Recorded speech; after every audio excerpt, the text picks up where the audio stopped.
Santosh Mogar officially आपल्या YouTube चॅनलमध्ये स्वागत आहे। चॅनलला सबस्क्राइब केलं नसेल तर सबस्क्राइब करायला विसरू नका। शिक्षक भरती आणि शैक्षणिक घडामोडी संदर्भातले अपडेट्स आपण या चॅनलला पाहतो।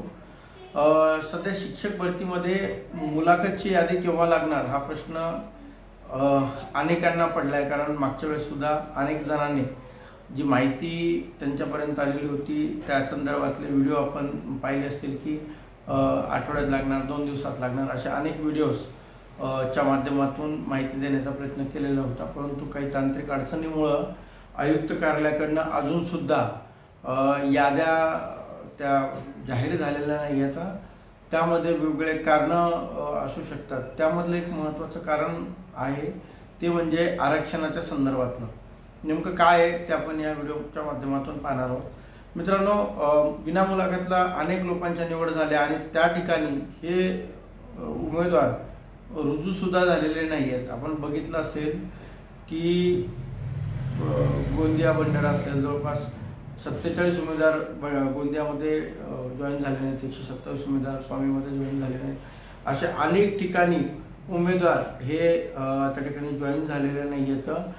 त्या ठिकाणच्या जागा ह्या रिक्त राहिलेल्या आहेत। मिळालेली माहिती अशी आहे की स्वामी शिक्षण संस्था ही कोर्टामध्ये त्या ठिकाणी जाते असं कळलं मला। या संदर्भातली जसं परफेक्ट माहिती आहे माहिती नाही आहे, परंतु तसं ऐकण्यात आलं आहे की आम्हाला ज्या जागा आहेत, राहिलेल्या रिक्त जागा ह्या भरायला परवानगी द्या असं त्यांचं म्हणणं आहे असं कळलं। त्या संदर्भातली खात्रीशीर माहिती घेऊन मी पुन्हा ती सांगेल।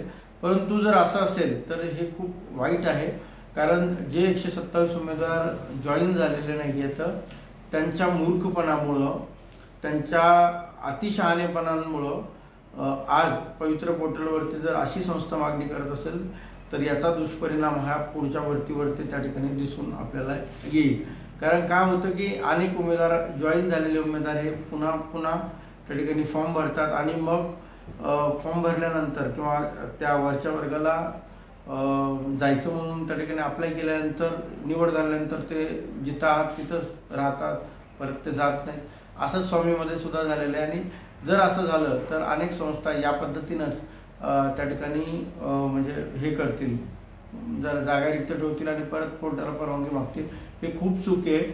असे जे उमेदवार आहेत, अशा नालायक उमेदवारांमुळं त्या ठिकाणी एवढ्या मोठ्या प्रमाणामध्ये जागा रिक्त राहिलेल्या आहेत। यांना जायचं नव्हतं तर यांनी भरायचंच नव्हतं, परंतु यांच्या मूर्खपणामुळे अनेक उमेदवार त्या ठिकाणी बेरोजगार राहिलेत। आज ते घरी आहेत, म्हणजे अक्षरशः ज्युनियरला निवड झालेले लोक सुद्धा घरी बसलेत, कारण त्यांची निवड ही ऑलरेडी माध्यमिकला वगैरे ते काम करतात आणि आता वरच्या वर्गाला जायचं नाही आहे, संस्थेवर जायचं नाही म्हणून ते लोक गेले नाहीत। विचार करा किती मोठं दुर्दैवी गोष्ट आहे।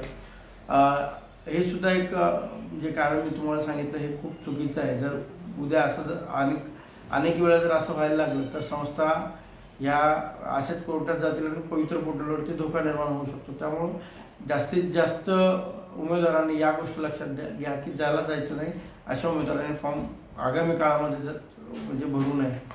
बरं, दुसरी गोष्ट अशी आहे की अनेक उमेदवार त्यावेळेस ज्यांचं आरक्षण EWS होतं आणि सेल्फ सर्टिफाईड करण्यासाठी ज्यावेळेस सांगितलं होतं की त्यांचं आरक्षण SC-BC करा म्हणून, ज्यांचं EWS आहे त्यांना SC-BC करा म्हणून सांगितलं होतं, तर ते तसंच ठेवलेलं, अनेक उमेदवारांनी ते तसंच ठेवलं। त्यामुळं अनेक उमेदवारांची निवड ही EWS मध्ये झाली। आता कागद पडताळणीमध्ये हे लोक अपात्र त्या ठिकाणी ठरत आहे, म्हणजे ही एक खूप मोठी त्या ठिकाणी चुकी आहे। आणि आत्तासुद्धा मुलाखतीच्या वेळेस सुद्धा त्या उमेदवारांनी EWSचं जे आहे आरक्षण SC-BC करायला सांगितलेलं असताना सुद्धा अशा उमेदवारांनी EWS जे त्यांचं होतं त्यांनी SC-BC केलेलं नाही आहे, EWS ठेवलं। मग अशा उमेदवारांना EWSच्या सुद्धा मुलाखतीला जागा आलेल्या आहेत, म्हणजे त्या ठिकाणच्या पोस्ट आल्या। आता त्यांनी जर त्या भरल्या आणि उद्या काय होईल की EWSचं ज्या जागा आहेत त्या ठिकाणी हे उमेदवार रिकमेंड होतील आणि यांचं सिलेक्शन झालं तर मग ह्या जागा परत रिक्त राहतील, कारण त्यांना SC-BC करायला सांगितलेलं होतं, त्यांनी केलं नाही, त्यांनी EWSच ठेवलं। अशा मूर्खपणामुळं, म्हणजे खरं तर आज D.Ed. B.Ed. म्हणजे पोस्ट ग्रॅज्युएशन झालेले हे उमेदवार आहेत, यांच्या एवढं लक्षात येत नाही की आपण कुठलं आरक्षण ठेवायचं अनेक उमेदवार आता फोन करताय की सर मी EWS ठेवलं, मला माहिती नव्हतं SCBC करायचं. स्पष्ट सूचना असताना सुद्धा या उमेदवाराने त्यांच्या आरक्षणामध्ये बदल केला नाही. यामुळं ज्या उमेदवारांची निवड त्या ठिकाणी व्हायला पाहिजे होती त्या उमेदवारांची निवड होणार नाही. ते SCBC मधून EWS मधून त्या ठिकाणी जातील, EWS मध्ये त्यांची निवड होईल, ते पात्र ठरणार नाहीत आणि त्या जागा रिक्त राहतील. अशाच जागा ह्या विनामुलाखतला बऱ्याच प्रमाणात रिक्त राहिल्यात आणि आता सुद्धा मुलाखतीमध्ये हा खूप मोठा प्रॉब्लेम त्या ठिकाणी होऊ शकतो. कदाचित हे यामागचं एक कारण असू शकतं की मुलाखतीच्या जागा रिक्त राहतील. त्यामुळं मला असं वाटतं की हे एक कारण त्यामध्ये असू शकतं की मुलाखतच्या याद्या लागण्यासाठी त्यामध्ये उशीर होत आहे. आज एक पत्रसुद्धा आयुक्त कार्यालयातून उपसंचालक यांच्या माध्यमातून सहसंचालक यांच्या माध्यमातून आले. त्यांनी संबंधित झडपी असेल किंवा संस्था असेल त्यांना पात्र की अपात्र त्यांना निश्चित करायला सांगितलेलं आहे. त्यामुळे यावरून लक्षात येतं आपल्याला की हा किती मोठा प्रॉब्लेम उमेदवारांनी करून ठेवलेला आहे. खरं तर एवढं शिक्षण घेऊन आपण काय करतोय, आपण फॉर्म भरत असताना कुठली माहिती भरतो, कुठली माहिती भरत नाही, या गोष्टी काळजीपूर्वक वाचणं किंवा काळजीपूर्वक लक्षात घेऊन ते करणं गरजेचं असतं. असं न केल्यामुळं स्वतःचंही नुकसान करून बसतात आणि त्यांच्यासोबत बाकीच्याही उमेदवारांचं नुकसान करून बसतात. हे म्हणजे भरतीमध्ये मागच्या भरतीमध्ये सुद्धा 17मध्ये असंच झालेलं होतं. अनेक वेळेला सेल्फ सर्टिफाईड करताना उमेदवारांनी चुका केलेल्या होत्या, परंतु मागच्यापेक्षा या भरतीमध्ये खूप मोठ्या प्रमाणामध्ये चुका झालेल्या आहेत.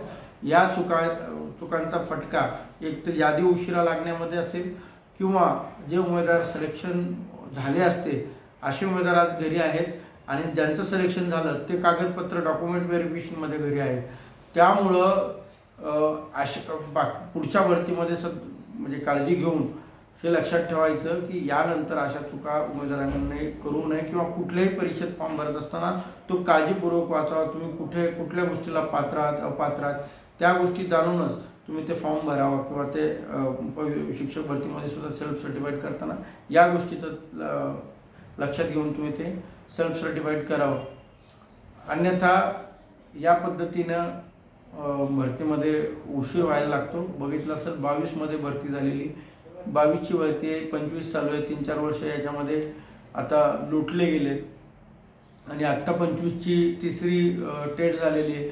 आता याची जे रिझल्ट आहे तो रिझल्ट आता नेमका कधी लागणार याची उत्सुकता अनेकांना आहे, परंतु तो रिझल्ट लागून परत संच मान्यता या अनेक गोष्टी पुढे आहेत. आज 25 झाली पण 28-29 यालाही उजळेल. हे सगळ्या भरती होत या ज्या चुका आहेत या चुकाचा फटका हा उमेदवाराला बसतो. तो बसू नये यासाठी पहिली काळजी घेणं, उमेदवारांनी स्वतःहून काळजी घेणं खूप गरजेचं आहे.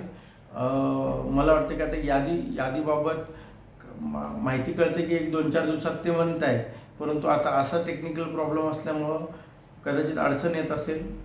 भरती संदर्भात किंवा यादी संदर्भात खात्रीशीर सांगता येत नाही, परंतु अपेक्षा करूया की लवकरात लवकर कशी लागेल यासाठी आपण प्रयत्न करूया एवढं त्या ठिकाणी सांगतो. आणि पुढे तुमच्या काही म्हणजे समस्या असतील किंवा काही विचारायचं असेल तर कमेंट बॉक्समध्ये तुम्ही विचारू शकता.